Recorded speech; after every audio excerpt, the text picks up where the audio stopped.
Hello, my dear kids. How are you all? Hope you all are fine. Let's all study and shine. Kids, today we are going to do worksheet number 76 and the date of today is 22/9/2021 and today we are going to do English worksheet. First of all, you have to write your name here and your section here and your teacher's name here. Today we are going to do Unit 2 Bird Talk. It's a poem and we are going to cover page number 11. So let's start with our today's worksheet. Let us read aloud and enjoy the story given below.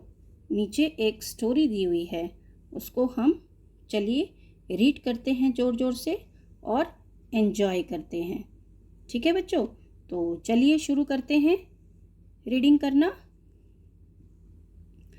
Far over a hill there lived a little boy named Jaggu, who had a little dog.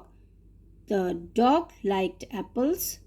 One day the dog took an apple from an apple tree and began to eat it. When he was done eating, he took a few steps and sat under a big tree to take a nap. When he woke up, he found himself on a Jaggu's lap. He was so happy that he licked Jaggu's face. तो इस तरीके से हमने ये reading finish करी. तो इसमें बच्चों आपको दिख रहा होगा कि कुछ वर्ड्स ब्लू कलर से लिखे हुए हैं, जैसे कि ए, ये द, ठीक है, एन, ये ए. तो ये क्या है? अगर आपने ये स्टोरी पढ़ी होगी, इसमें हमने जो ये ए, एन, द ये वर्ड्स यूज़ किए गए हैं, ये क्या हैं? ये हैं आर्टिकल्स. क्या हैं बच्चों? ये आर्टिकल्स हैं. इनको हम आर्टिकल्स कहते हैं. तो let us understand how to use these words.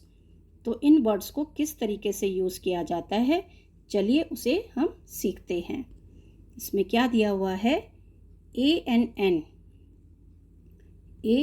N are used for anything that is one. यानी कि ए और एन ये वहाँ पर यूज़ होते हैं जो कि केवल एक होता है. ठीक है, जो एक चीज़ को बताता है.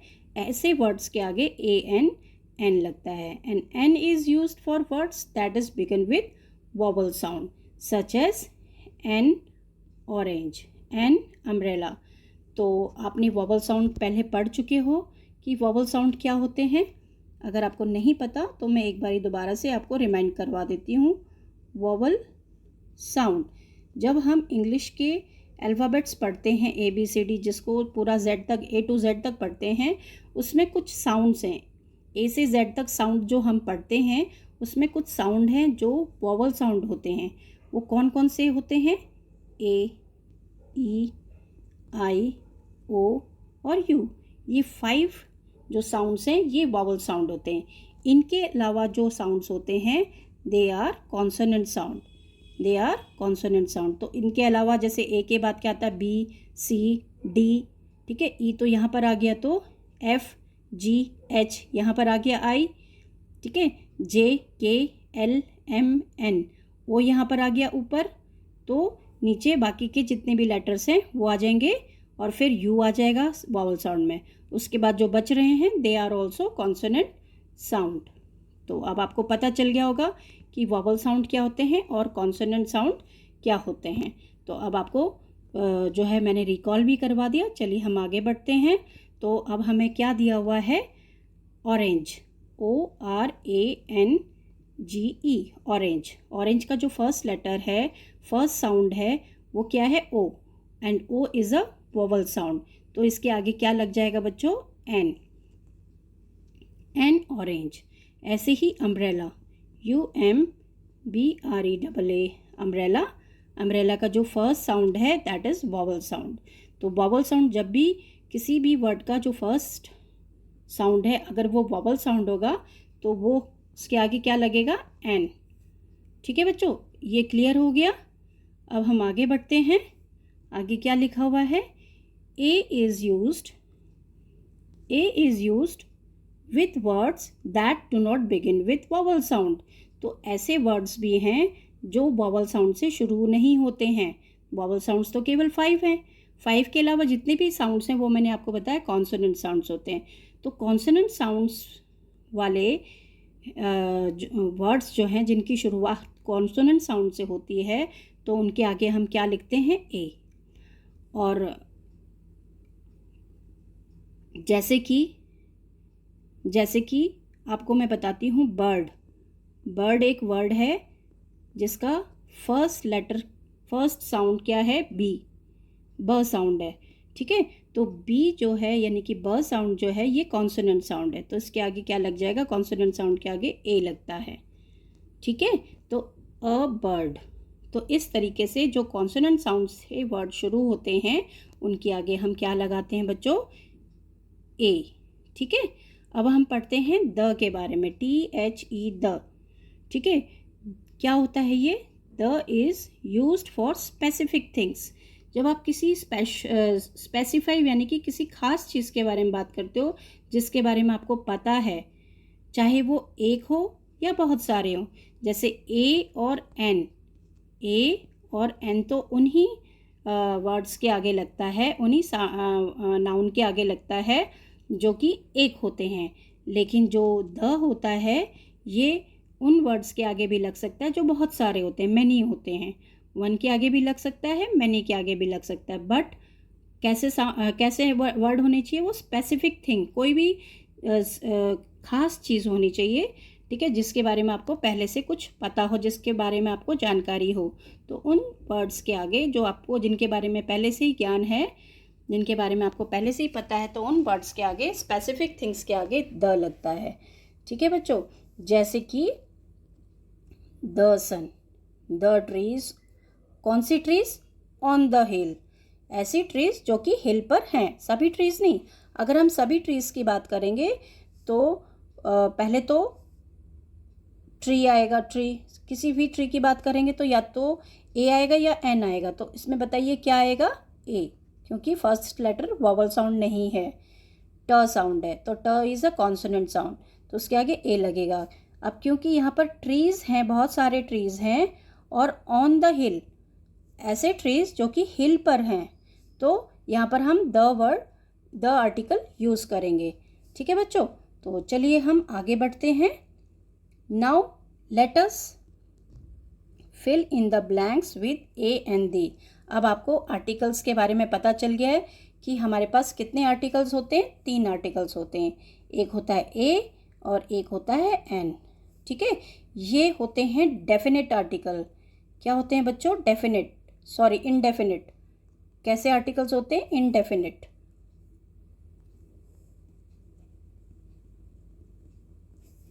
कैसे आर्टिकल्स होते हैं, indefinite article, INDEFINIT, indefinite articles. ठीक है, और एक होता है दी जो है ये डेफिनेट आर्टिकल है, यानी कि इसके बारे में, ये उन वर्ड्स के आगे लगता है जिन वर्ड्स के बारे में आपको पता होता है, जो कुछ खास होते हैं। ठीक है, तो आपको ये दोनों चीज़ें पता चल गई। अब इसके यूज़ के बारे में हम कुछ एग्जाम्पल्स करेंगे, फिल इन द ब्लैंक्स के रूप में, उनको हम ब्लैंक्स को फिल करेंगे यूज़ करते हुए ए एंड दी का। तो चलिए फर्स्ट वाला शुरू करते हैं। Dash elephant was playing the drum. अब ई वर्ड से शुरू, ई लेटर से शुरू हो रहा है, ई साउंड से शुरू हो रहा है, E is a vowel sound, तो यहाँ पर क्या आ जाएगा, एन एलिफेंट। अब सेकंड में आ जाइए, there was dash bird flying in the sky. There was a bird, a क्यों आया है, क्योंकि बर्ड का जो फर्स्ट साउंड है that is consonant sound, not a vowel sound. Consonant sound के आगे ए आर्टिकल यूज़ होता है। अब हम 3 पे आते हैं। Dash sun rises in the east. अब सन जो है ये एक स्पेसिफिक है, यूनिवर्सल है, हर पूरे आपको पता है सन के बारे में। ठीक है, ये यूनिवर्सल थिंग है जिसके बारे में सबको पता है। तो सन, अर्थ, मून, इनके आगे क्या लगता है, जो प्लैनेट्स होते हैं उन सब के आगे दी लगता है। तो the sun rises in the east. अब आते हैं फोर्थ पे। There was dash boy playing in the park. अब बॉय के आगे जो फर्स्ट लेटर है वो कॉन्सोनेंट साउंड है, तो यहाँ पर ए आएगा। ठीक है बच्चों, आशा करती हूँ आपको ये समझ आ गया होगा जो इसमें हमें एक्टिविटी दी थी आर्टिकल्स की। तो अब हम आते हैं टॉकिंग टाइम पर। टॉक टाइम, ये जो एक्टिविटी है ये हम हमेशा करते हैं, हर वर्कशीट में करते हैं, तो चलिए इसमें भी कर लेते हैं। Dear children, look at the picture given on the right hand side carefully. What do you think the animals in the picture are talking about? Imagine and create their dialogues, say them out aloud and write them in your notebook. You may take the help of your elders too. तो बच्चों इसमें जो है कुछ animals दिए हुए हैं, ये आपस में कुछ बातचीत कर रहे हैं। ठीक है, कन्वर्सेशन कर रहे हैं। तो कन्वर्सेशन में क्या करते हैं, वो डायलॉग्स बोलते हैं। जो संवाद होता है उसको इंग्लिश में डायलॉग कहते हैं। तो देखें, उनके लिए डायलॉग्स हम लोग क्रिएट करते हैं इमेजिन करके कि आप वो क्या कह रहे होंगे, ये एनिमल्स क्या कह रहे होंगे। तो आप अपने डायलॉग्स भी बना सकते हैं, मैं आपकी हेल्प कर देती हूँ। ये लायन है, ये कौन सा एनिमल है, एलिफेंट, और ये जिराफ। तो चलिए हम एलिफेंट का नाम जंबो रख देते हैं। ठीक है, जंबो एलिफेंट। तो लायन जो है, ये देखिए इसने ट्रेन से बाहर मुंह निकाला हुआ है और कह रहा है, Jumbo why are you making loud noise. Jumbo why are you making loud noise. तो अब ये जंबो क्या कह रहा है, my body has turn black. My body has turn black because of the smoke of train. जो train से smoke निकल रही है उससे मेरी बॉडी किस में बदल गई है, ब्लैक कलर में। माई body has turn black because of the smoke of train. अब ये जिराफ देख रहे हो कितनी लंबी सी गर्दन है इसकी जो नेक है कितनी लॉन्ग है। ये भी अपनी गर्दन बाहर निकाल के क्या बोल रहा है, oh we can't even see the jungle. क्या बोल रहा है, oh we can't even see the jungle. मतलब हमें जंगल भी नहीं दिखाई दे रहा है, इतना ज़्यादा ब्लैक हो रखा है कि जंगल भी नहीं दिखाई दे रहा है।